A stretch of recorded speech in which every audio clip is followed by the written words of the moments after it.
Taiwan sat on his wooden porch, watching the sun set behind the hills. His dog Bake lay at his feet, ears perked up as if listening to something far away. The evening was quiet except for the soft sound of wind in the trees. "What do you hear, boy?" Taiwan asked, rubbing Bake's head. The white dog whined softly and looked up at the sky. Taiwan had lived in this small house for 5 years, ever since he left the military. As a K-9 handler, he had trained dogs to find bombs and help soldiers. Bake had been his partner then, and now the dog was his only family. The small radio on the table crackled. Taiwan turned it up. "Breaking news," said the voice on the radio. "Strange objects have been spotted in the sky over Seoul. Officials are asking people to stay calm." The voice cut off. The radio went silent.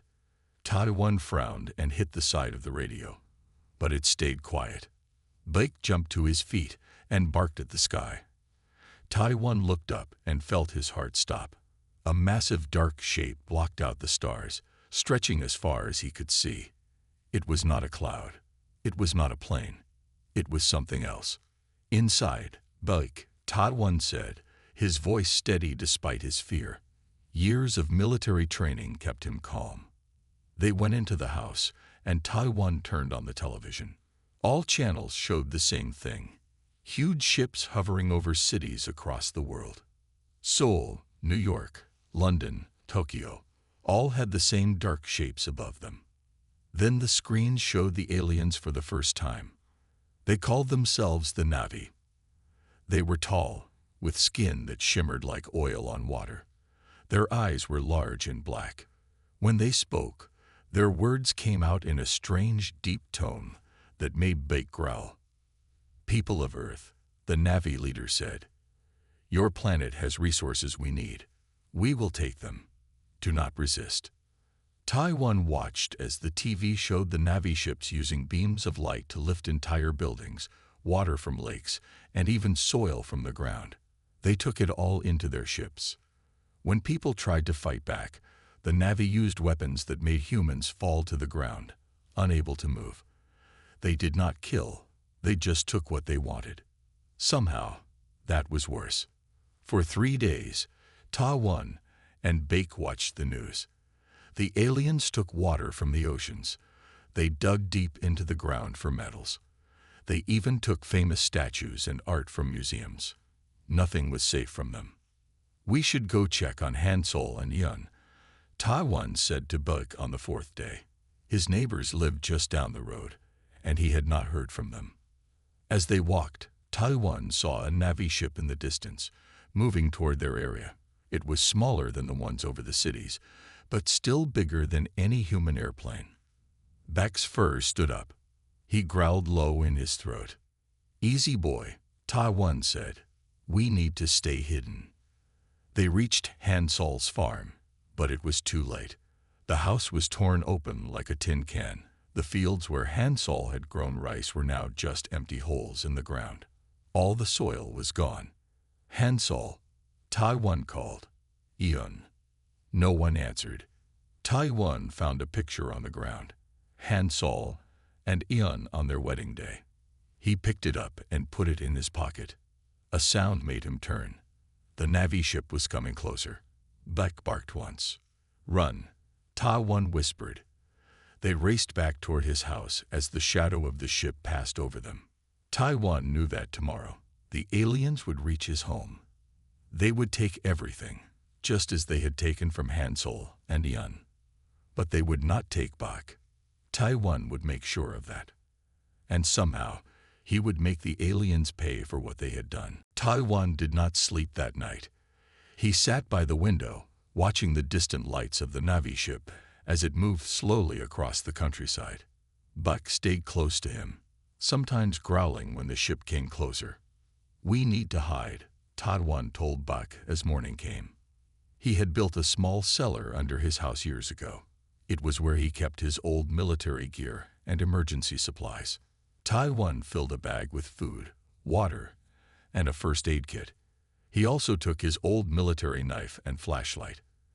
Then he heard the sound, a deep hum that made the windows shake. "It's time," he said to Buck. The dog followed him to the cellar door hidden under a rug in the kitchen. They climbed down just as the shadow of the Navy ship covered the house. The cellar was small but strong. Taiwan had built it with thick walls that went deep into the ground. He closed the heavy door and turned on a small light. "Quiet now," he whispered to Buck. The dog lay down, but his ears were up, listening. Above them, Taiwan heard the sounds of the aliens entering his home. Heavy steps moved across the floor. Things crashed and broke. They were taking everything. For hours, Taiwan and Bake stayed hidden as the Navy stripped his house. Then, finally, the sounds stopped. The humming of the ship grew distant. "Let's wait a little longer," Taiwan said, his hand on Bak's head. They stayed in the cellar for another hour before Taiwan slowly opened the door. What he saw made his heart sink. His home was gone. Not damaged, gone. The aliens had taken the entire house, leaving only the foundation. The trees around his property were gone too. The soil in his garden had been scooped away, leaving only bare rock. "They took everything," Taiwan said, his voice hollow. Bak sniffed the empty space where their home had been, whining softly. Taiwan walked to where his porch had been. A single wooden chair remained, somehow missed by the aliens. He sat down on it, looking at the empty land around him. "What do we do now, Bak?" he asked. The dog barked once and then ran to the edge of the property. He was sniffing something on the ground. Taiwan followed him. In the dirt was a strange object. It was small and round with lights that blinked slowly. It looked like metal, but when Taiwan picked it up, it felt warm and almost soft. "This is theirs," he said. They dropped it. The object had buttons with strange symbols. Taiwan carefully pressed one. The object hummed, and a small screen lit up. Strange words appeared, then changed to Korean. "Universal Translator," Taiwan read aloud. "Communication device." Bake growled at the object. His ears were flat against his head. "You don't like this thing, do you?" Taiwan asked.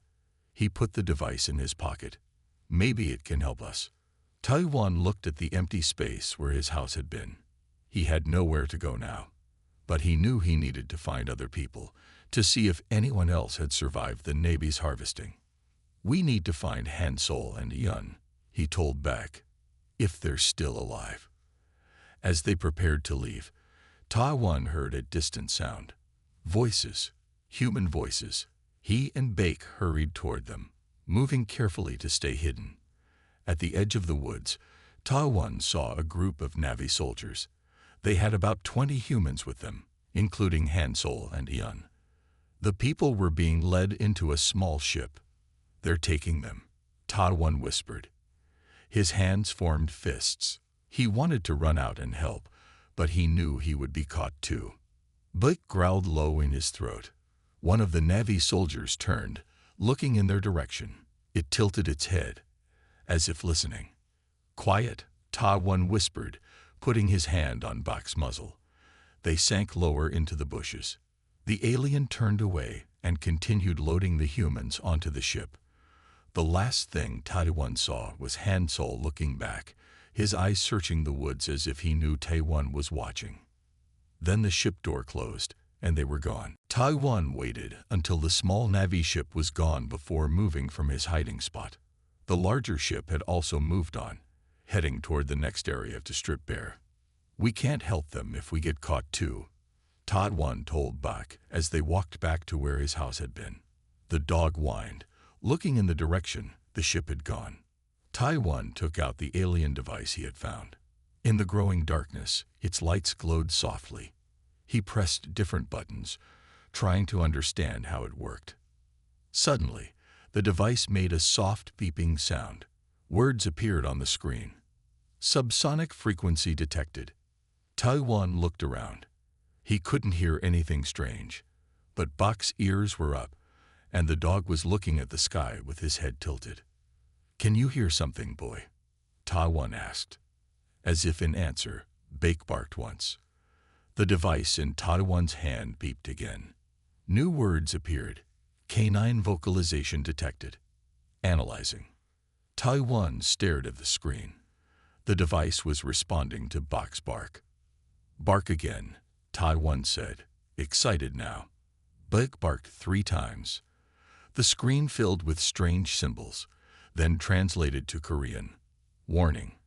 Canine frequency matches Navi Command Channel 3. Possible interference. Taiwan sat down on the ground, his mind racing. The device thinks your barks sound like Navi communication, he told Beck. The dog sat beside him, watching the device. Taiwan remembered his military training about sound frequencies. Some animals could hear sounds that humans couldn't. Dogs could hear higher pitches than people. Maybe the Navi used sounds that humans couldn't hear, but dogs could. That's why you kept listening to the sky before they came, Taiwan said, patting Bok's head. You could hear their ships before I could see them. Taiwan spent the next few hours figuring out how the device worked. It was a translator, but it was also a scanner and a recorder. It could pick up sounds that human ears couldn't hear. He pointed it at Bok and pressed a button labeled Record.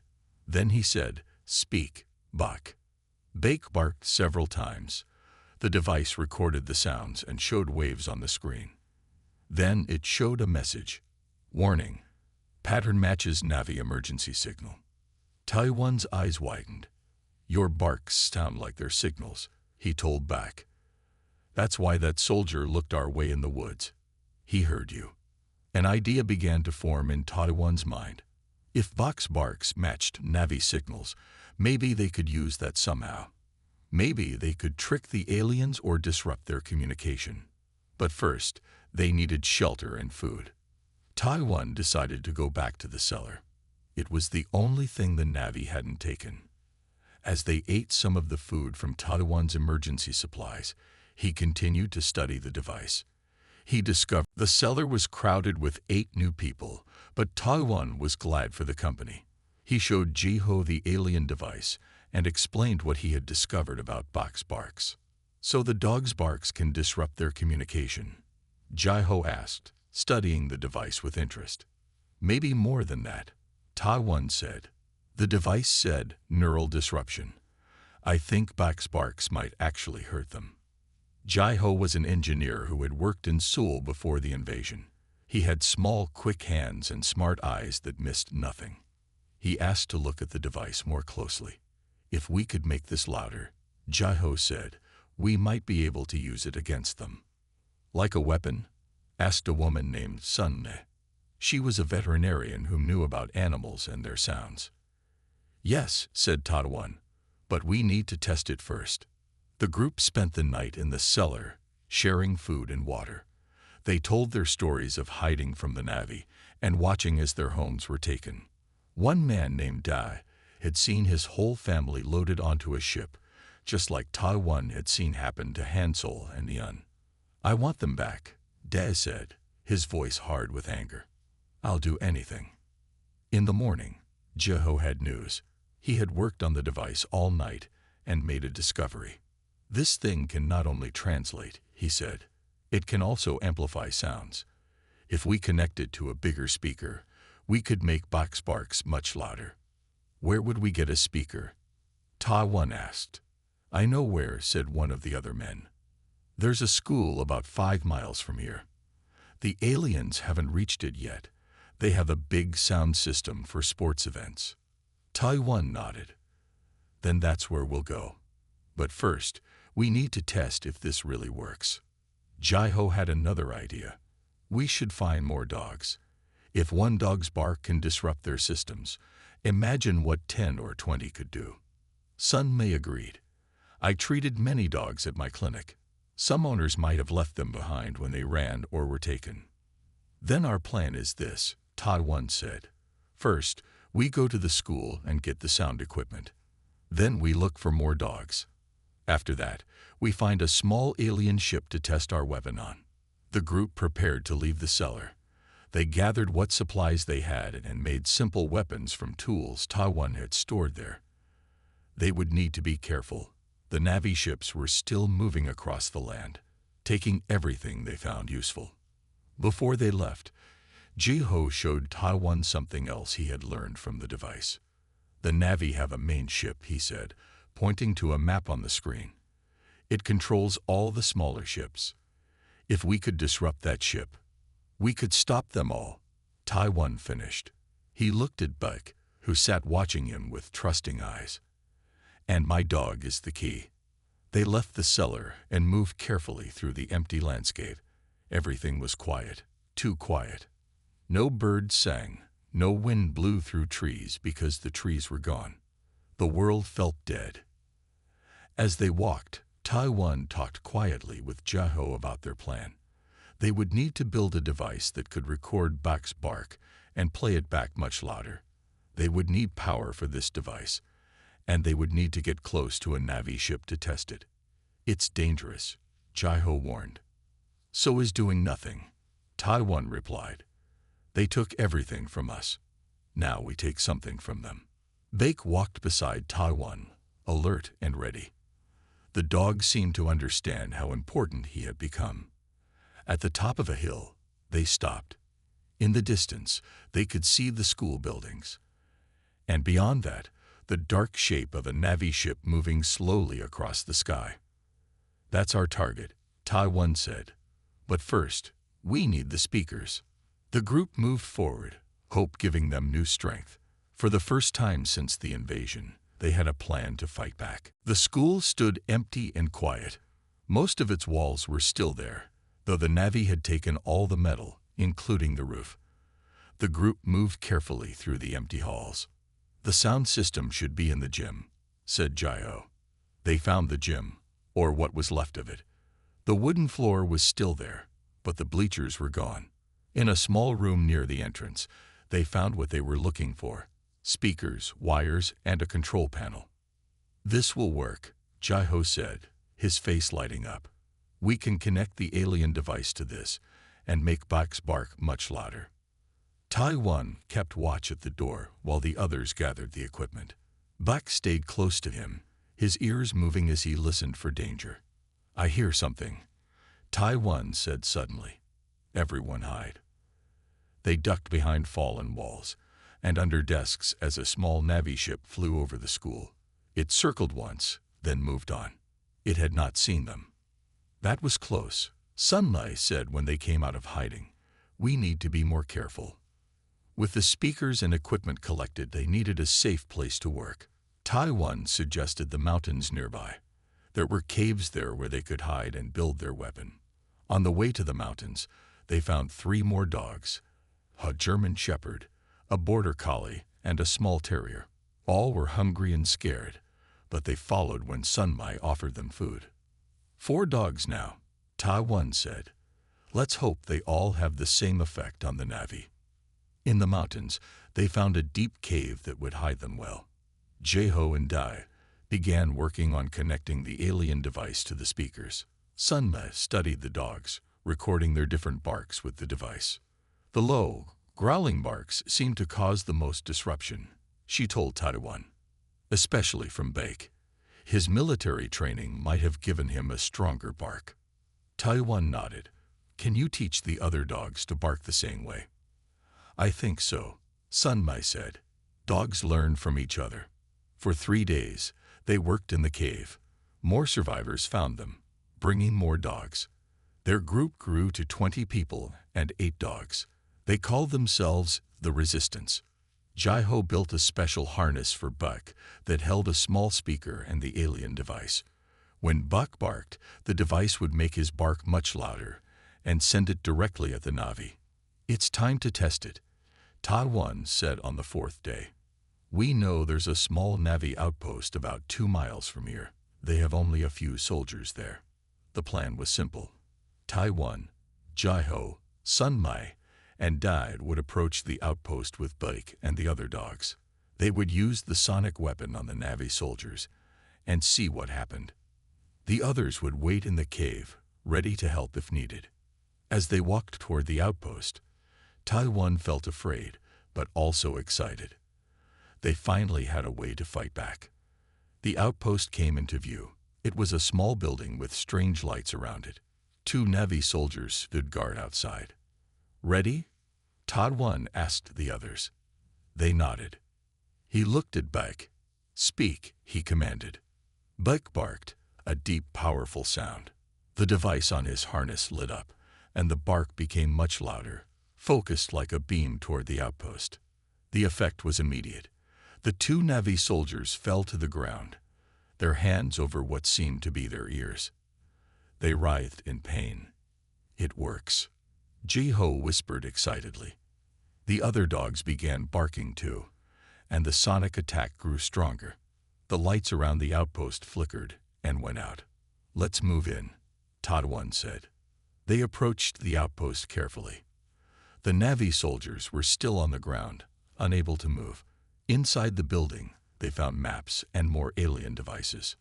"This will help us," Todd 1 said, gathering the items. "Now we know. We can hurt them. We can fight back." As they left the outpost, Todd 1 looked at Buck with new respect.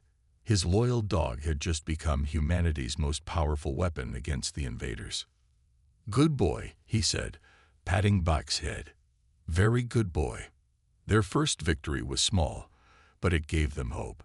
The resistance had begun. The victory at the small outpost gave the resistance new energy. They returned to their cave with alien maps and devices. Ji-ho studied them carefully. "Look at this," he said to Ta 1, pointing to a map. "A big harvesting ship is coming to this area tomorrow. It will land here, about 5 miles from us." Tai 1 looked at the spot on the map. It was an open field where a farm had once stood. "This could be our chance," he said. "If we can disable a harvesting ship, we might find people they've taken. Maybe Han Sol and Yun are on it." The resistance made a plan. They would go to the landing site before the ship arrived and hide sonic devices around the area. When the ship landed, they would activate the devices all at once. "This is much bigger than the outpost," Sun Mai warned. "It will be dangerous." "Everything is dangerous now," Daz said. His eyes were hard. "I want to find my family." Tai 1 chose a small team for the mission. Himself, Ji-ho, Sun Mai, Da, and 5 of their best dogs, including Buck. The others would stay at the cave, ready to help if needed. That night, they moved out.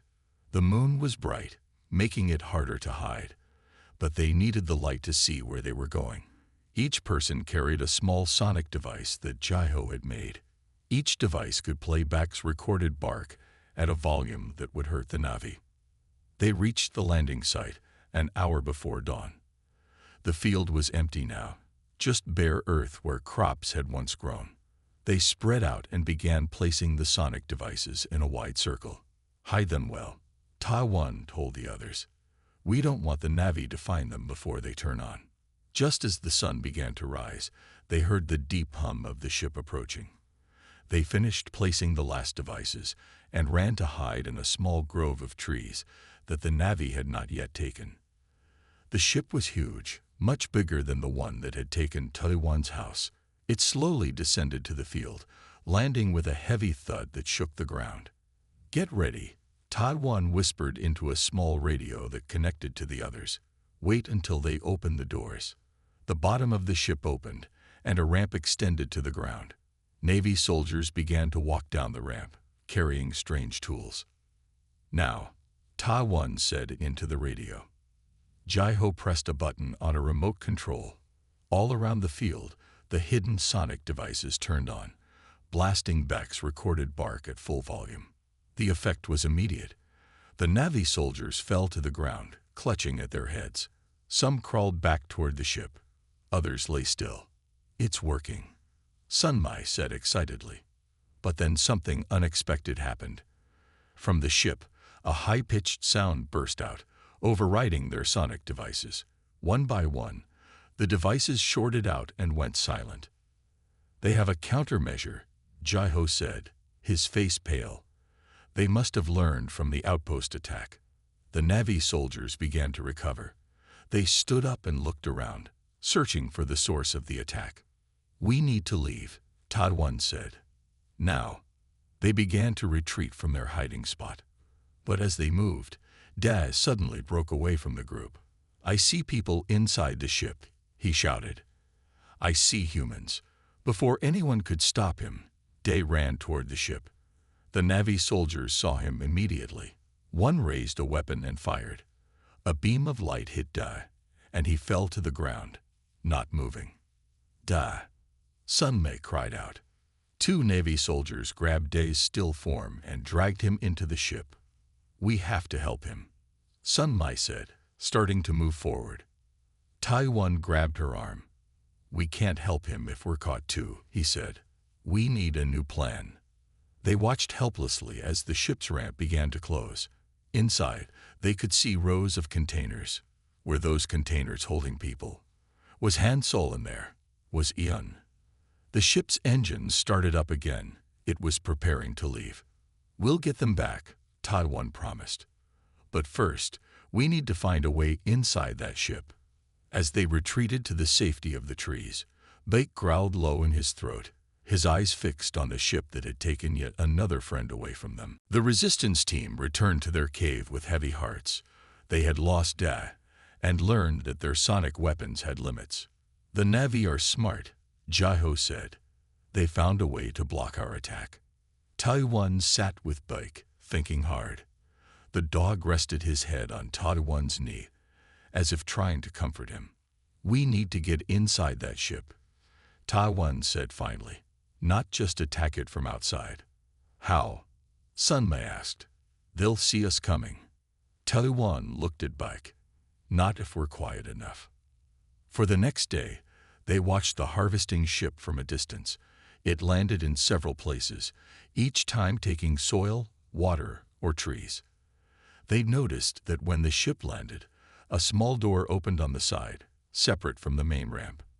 Navy soldiers would come out to check the area before the main ramp opened. "That's our way in," Taiwan said. "We wait until that door opens, then we move fast." They made a new plan. Taiwan and Bak would enter the ship alone. Jiho gave them a small radio and an improved sonic device that was quieter but still effective at close range. "We'll create a distraction on the other side of the ship," Jiho said. "That should draw most of the soldiers away from your entry point."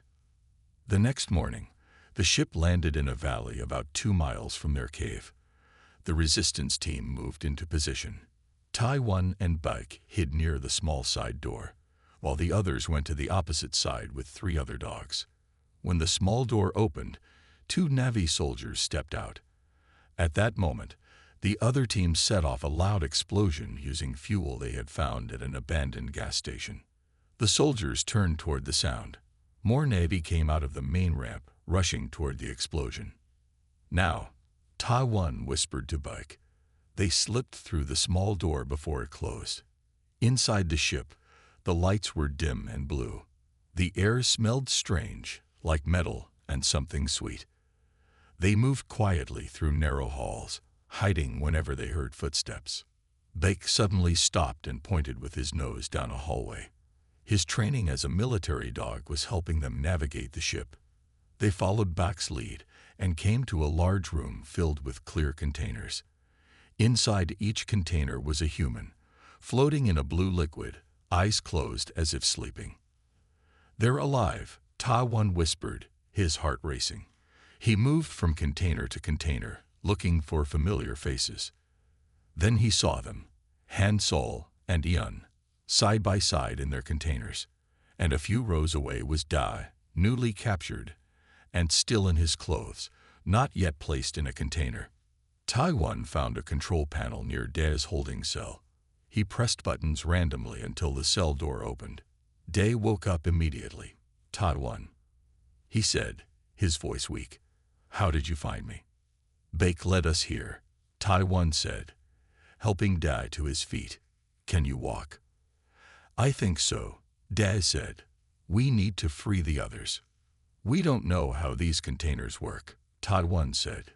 "If we open them wrong, we might hurt them." Just then, they heard an alarm. Lights flashed red in the halls. "They know we're here," Da said. Taiwan made a quick decision. We'll come back for the others. Right now, we need to learn more about this ship and get you out safely." As they turned to leave, Bake growled. 3 Navy soldiers appeared in the doorway, weapons raised. Tai-1 activated the sonic device. Bake's recorded bark blasted out, and the Navy soldiers fell to their knees. But the effect wasn't as strong as before. "They're adapting," Tai-1 said. "Run." They ran down the hallway, Bake leading the way. They passed a room with strange machines and screens. Day stopped. "Wait," he said. "Look at this." On a screen were images of Earth's animals, plants, and people. Next to each image was a strand of DNA. "They're not just taking our resources," Day said. "They're taking our DNA." The alarm grew louder. They had to move. "This way," Bake seemed to say as he led them toward the small door they had entered through. They reached it just as more soldiers approached from behind. Tai-1 used the sonic device one more time, giving them just enough time to slip through the door and run into the woods. Behind them, the ship's engine started up. It was leaving. "We'll be back," Tai-1 promised, looking at the rising ship. "We'll free them all." Back at the cave, Dai told everyone what he had seen on the ship. The Navy were taking DNA from Earth's plants, animals, and people. "But why?" Sunmai asked. "What do they want with our DNA?" Jai-Ho had been studying the alien devices they had collected. "I think I know," he said. "Their own DNA might be failing. They might need new DNA to save themselves." Tai-1 thought about the containers holding Han-Sol, Yun, and so many others. "We need to free them all," he said. "And to do that, we need to stop all the Navy ships at once." "How?" asked one of the newer resistance members. Tai-1 pointed to the alien map they had taken. "There's a command ship here, above what used to be Sol. It controls all the other ships. If we can disrupt that ship, we might be able to stop them all." The plan they made was bold. They would need to get to Sol, find a way onto the command ship, and use a stronger version of their sonic weapon. "We need more dogs," Tai-1 said. "Many more." Over the next few days, resistance members went out in small groups to find more dogs. They returned with 15 more, bringing their total to 23. Jai-Ho and Sunmai worked together to create a new weapon. They called it the Sonic Array. It would combine the barks of all 23 dogs, focus them, and blast them at a power level they had never tried before. "This could work," Jai-Ho said, "but someone will need to get this device onto the command ship and aim it at their control center." "I'll go," Tai-1 said. "Bak and I will find a way." The journey to Seoul took 3 days. They traveled at night, hiding during the day. The land was empty now, stripped of trees, water, and soil. It looked like the surface of the moon. When they reached the edge of what had been Seoul, they stopped in shock. The city was gone. In its place was a massive tower that reached into the clouds. At the top was the command ship, looking like a dark star. "That's our target," Tai-1 said. "The top of that tower."